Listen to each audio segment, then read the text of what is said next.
વિડીયોમાં જોયું. તો એ ક્યાં ટ્રાવેલ કરેલો? એ મલ્ટીવર્સમાં તમે જે રીતે કીધું કે બ્લેક હોલના ત્યાં મલ્ટીવર્સ છે, તો એ ત્યાં બી ટ્રાવેલ કરી શકે?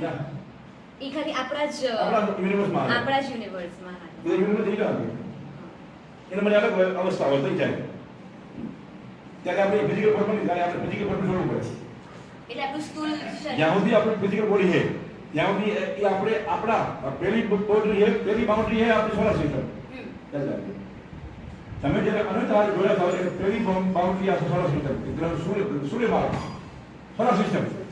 સોલર સિસ્ટમની જે ડાયો હોય એની અંદર તમે ફરી શકો, પણ તમે તમારા હાયર સેલ્ફ સાથે એકદમ મર્જ થઈ ગયા તો તમે આખી ગેલેક્સી ફરી શકો. આખી ગેલેક્સીમાં ફરી શકો. હજી મલ્ટીવર્સમાં જઈ શકો નહીં.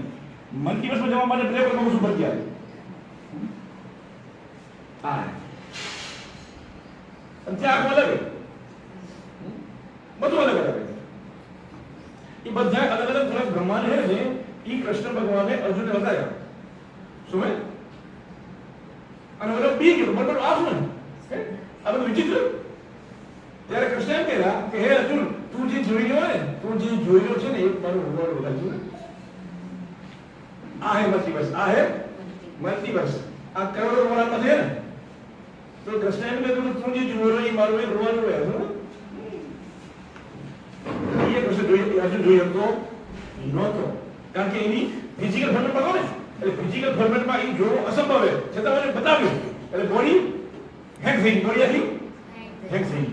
એટલે બી ગયો આ ભૂલ મને આ જો મને આ નથી જોયું.